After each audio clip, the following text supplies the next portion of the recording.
Our top story, well, leaders of the group of 7 countries today vowed to tighten sanctions against Russia, saying they would starve Russia's war machine and those supporting its war effort.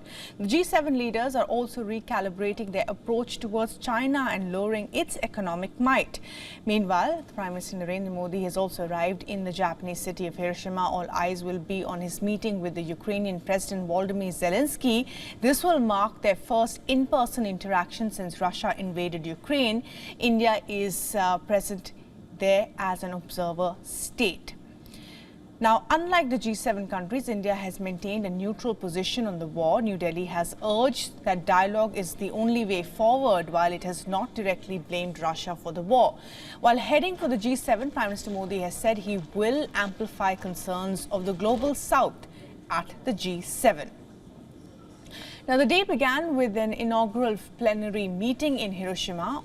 And on your screens are the images of Joe Biden of the United States, Rishi Sunak of the UK, Justin Trudeau of Canada, Scholz of Germany, Giorgia Meloni of Italy, Emmanuel Macron of France, and Japan's Kishida, the host leader. The longest shadows, of course, will be cast by 2 countries that are not even present at the summit, Russia and China.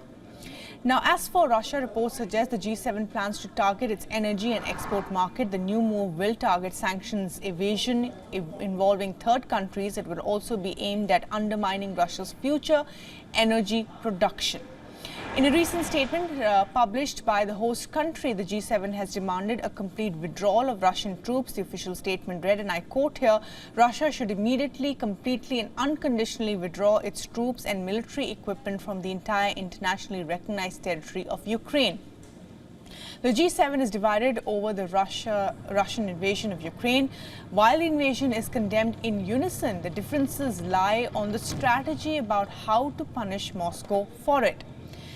As for China, well, not just stray, Xi Jinping is looking at acing diplomacy as well in worldwide, and China could be G7's weak point because divisions are appearing to be the most notable over this issue. Each nation has a different concern in relationship with the country. The group has already planned to diversify supply chains from China. Now, G7 countries are grappling on how to warn China, but at the same time not alienate a powerful trade partner. Remember, China is the world's second largest economy. To sustain the world market, coordinating with China is inevitable. Now, these are heads of some of the world's most advanced democracies. The West has been talking about its unity in speeches, but the differences are starkly clear. With the G7 summit, will be any different? We will have to wait to find out more.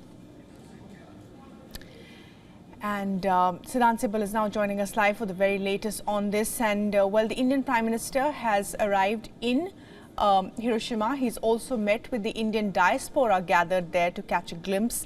Let's start about talking about the Prime Minister being there, as from an observer state, and also meeting Zelensky. This will be their first in-person meeting. Well, yes, the Indian Prime Minister Narendra Modi has reached Hiroshima. He was warmly welcomed by the members of the Indian diaspora. In fact, I'm surrounded by many of them who had their selfie moment. They were able to have a handshake with the Indian Prime Minister. Very happy about that. But of course, it will be a very packed visit for the Indian Prime Minister. He meets a number of world leaders, including the Ukrainian President Zelensky. We know that this will be the first meeting between the 2 leaders since the outbreak of the conflict last year. So it will be seen significant. Last year, we know that the Indian Prime Minister met with the Russian President Vladimir Putin in Samarkand and, of course, sent out a message that this is not an era of war. But essentially, if I can give you a mood on the ground, there are members of the diaspora around me. If my camera person can show you, many of them speaking to the people here, speaking to the, of course, media present here. Let me speak to some of them. You saw the Indian Prime Minister. Were you able to speak with the Indian Prime Minister? Yeah. Say something? Yeah, I couldn't speak, but I could shake hand with him. I'm very happy. First time I'm meeting a Prime Minister in Hiroshima in Japan. That's so exciting. I'm so happy. So pretty much excited, the members of the Indian diaspora, but we know that this is part of the Indian Prime Minister's usual visits abroad, diaspora component. He goes to Sydney as well, where of course we know that the Indian Prime Minister will be addressing a mammoth gathering of Indian diaspora along with the Australian Prime Minister Anthony Albanese.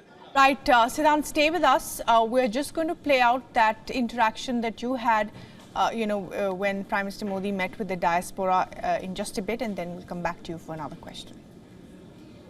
So a lot of commotion here. The Indian diaspora really very enthusiastic to welcome the Indian Prime Minister. You can see behind me the visuals of the Indian Prime Minister being welcomed by the members of the Indian diaspora.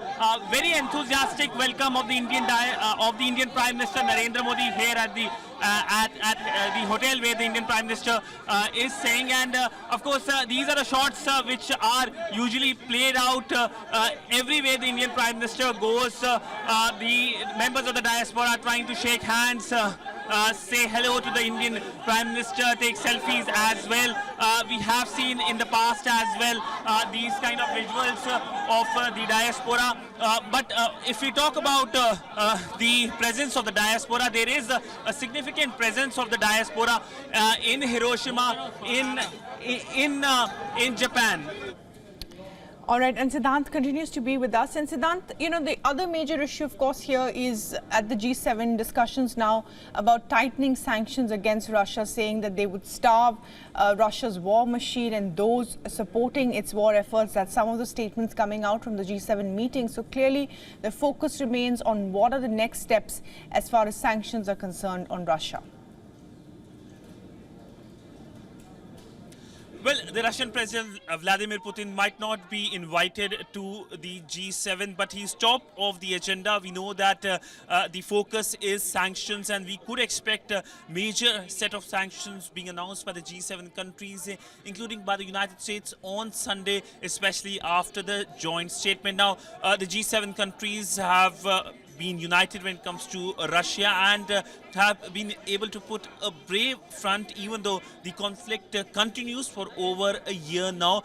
We know that the Ukrainian President Zelensky will also be visiting Japan. This is his first visit in Asia, and this visit could see he, of course, being part of that family photo, but also lending or supporting the sanctions which are now given, will be announced on Moscow by the G7 countries. Right, Siddhant, thanks very much indeed for joining us with the very latest there. We will be tracking more with you.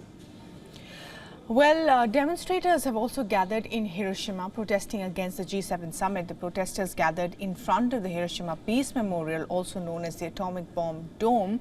The protesters pulled up banners and signs such as Crush the G7 Summit and No War themed conference. Protesters shouted slogans such as No Japan US Leadership Talk and Withdraw US military bases in Japan.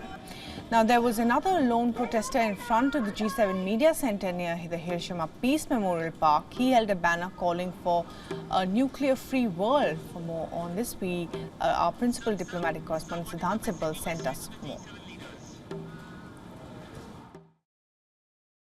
I'm standing in front of the International Media Center. Now, we know that Hiroshima is a city that has been scarred by the atomic bomb of 1945, and we know that Japanese have included a world free of nuclear weapons as a key point in its foreign policy. Now, this lone protester here in front of the International Media Center is trying to send a message of nuclear-free world, and this banner also puts in Hindi as well how the world should be without nuclear weapons.